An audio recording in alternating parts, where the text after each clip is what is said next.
Okay bwana, leo hii tunaanzia kwa dogo janja Ugur ambaye alikuwa ametoka outing na babu yake mzee Haruni pamoja na Hamid. Kwa hiyo sasa wakati narudi nyumbani anaanza kumhadithia mama yake kwamba leo hii amepanda farasi, ameendesha na amempa jina. Bibi Nergis kanafurahia kinoma noma kumsikia mdogo wake ameenda outing. Mama yake mama Asia kabidi amshukuru mzee Haruni kwa kuweza kumtoa mwanae outing na kumwambia na kushukuru sana. Mzee Haruni akamwambia hamna shida na akamwambia Nergis siku nyingine naomba twende wote kwa sababu huko pia kuna watu wa rika lako. Dogo mpaka jioni yake Ugur bado ni kumsimulia story ya mchana kwamba ameenda out na amepanda farasi hivi na hivi, mpaka Mahira alipofika naye akabidi amhadisie na kumwambia bwana tumeendesha farasi hivi na hivi na hivi bla bla nyingi za kumdanganya bwana mkubwa Mahira. Mahira akamwambia kama ni hivyo basi unastahili kupewa zawadi. Bwana mkubwa Mahira akanampa zawadi dogo janja ya chocolate kwa njia ya mazingaombe. Dogo janja akafurahia kweli kwa yale mazingaombe. Sasa kema ile tukio likamuma kinoma noma, ila bwana mdogo Ugur akamuita kumwambia kaa hapa nikufanyie mazingaombwe ambapo baba amenifundisha papa na akamwonyesha chocolate.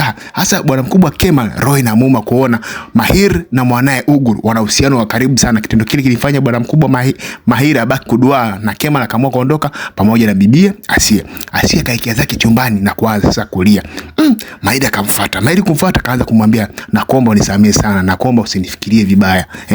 Najua mwanao ameshaanza kuwa na uhusiano mzuri na mimi na najiona sasa yuko kwangu kama baba. Tafadhali nakuomba usiondoke, na nipo tayari kubeba majukumu yote ya kuwalea nyinyi wote kama familia yangu. Tafadhali Asia, nakuomba unielewe, nataka muwe sehemu ya maisha yangu na nataka niyabebe hayo majukumu. Bibi Asia kapewa porojo, kapewa swaga, akakubali, huku bibi machozi anambuguja kwa sababu anakamwambia mbona lia, akamwambia hisia tu zimenipanda, ila tafadhali nakuomba Asia, naomba usiniache, nakuomba usinitoroke. Hasa bwana mkubwa Kemal bado anakumbukia lile tukio la karibu wa mwanae Ugur pamoja na Mahiri. Kile kitendo kinamuuma kinoma noma na kwanza kulia mwanangu analia. Sasa kati anataka kulia kiume, mke wake Bi Helen anafika pambia Mahiri, Kemal kuna nini? Anambia amna tu uchovu kazini. Anambia basi njoo tukae hapa tupige story kwa sababu ni muda mrefu mpenzi wangu tujakaa mimi naye tukapiga story. Hasa kaanza kupiga naye story, anambia ni muda mrefu kweli sijasoma kitabu na inabidi niagize kitabu ili niweze kusoma. Unaonaje Kemal? Hata katika ile maongezi Nergis akapita.